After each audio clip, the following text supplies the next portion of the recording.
নির্বাচন কমিশনের মাধ্যমে প্রজ্ঞাপন জারি করে আমাদের সেই নিবন্ধন দলীয় প্রতীক সহ ফেরত দেওয়া হয়েছে। বাংলাদেশ জামায়াতে ইসলামীর পুরনো প্রতীক দাঁড়িপাল্লার পুনরায় বরাদ্দ দিয়েছে নির্বাচন কমিশন ইসি।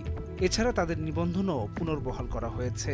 মঙ্গলবার ইসির সিনিয়র সচিব আক্তার আহমেদের সই করা প্রজ্ঞাপনে এই বিষয়টি নিশ্চিত করা হয়।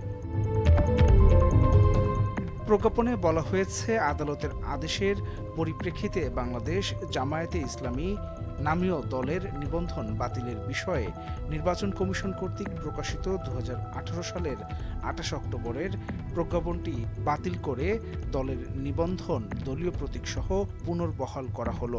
2013 সালের 1 আগস্ট সংবিধানের সঙ্গে গঠনতন্ত্র সাংঘর্ষিক হওয়ার কারণ দেখিয়ে দলটির নিবন্ধন অবৈধ ও বাতিল ঘোষণা করা হয়।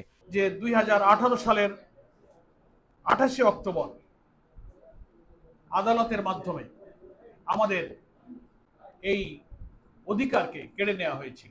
আক্তার আহমেদ বলেন, জামায়াতের নিবন্ধন ও প্রতীক পুনর্বহাল করা হয়েছে।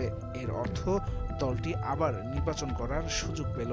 আওয়ামী লীগ সরকারের সময়ে রাজনৈতিক দল হিসেবে জামায়াতে ইসলামীর নিবন্ধন বাতিলের যে রায় হাইকোর্ট দিয়েছিল, 1 যুগ পর গত 1 জুন তা বাতিল করে দেয় আপিল বিভাগ।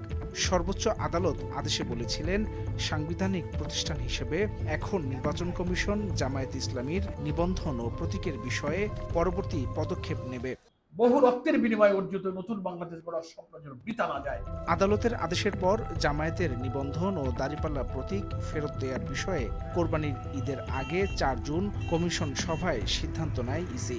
সভা শেষে সেদিন ইসি আবুল ফজল মোহাম্মদ সানাউল্লাহ বলেছিলেন, নির্বাচন কমিশন নীতিগত সিদ্ধান্ত নিয়েছে জামায়াত দলীয় নিবন্ধন ও প্রতীক ফেরত পাবে।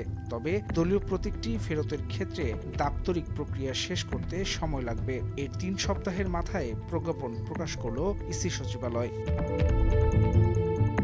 1986 সালে তৃতীয় সংসদ নির্বাচনের আগে বাংলাদেশ জামায়াতে ইসলামী দলীয় প্রার্থীদের জন্য প্রতীক হিসেবে দাঁড়িপাল্লা বরাদ্দের জন্য আবেদন করে নির্বাচন কমিশনে। পরে আবেদনের বিষয়টি বিবেচনায় নিয়ে তৎকালীন নির্বাচন কমিশন প্রতীক হিসেবে দাঁড়িপাল্লা প্রতীকটি বরাদ্দ দেয় জামায়াতকে।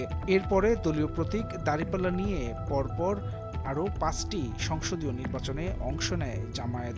এতে কখনো জোটবদ্ধভাবে, কখনো বা স্বতন্ত্রভাবে নির্বাচনে অংশ নেয় দলটি। 2008 সালে নির্বাচন কমিশন যখন রাজনৈতিক দল নিবন্ধন চালু করে, তখনও চাহিদা অনুযায়ী দাঁড়িপাল্লার প্রতীক দেওয়া হয় জামায়াত ইসলামীকে। হাইকোর্টে এক রিটের আদেশে 2013 সালে রাজনৈতিক দল হিসেবে জামায়াতের নিবন্ধন অবৈধ ঘোষণা করা হয়। পরে তাদের নিবন্ধন বাতিল করে নির্বাচন কমিশন। হাসান শাব্বির, ভোরের কাগজ।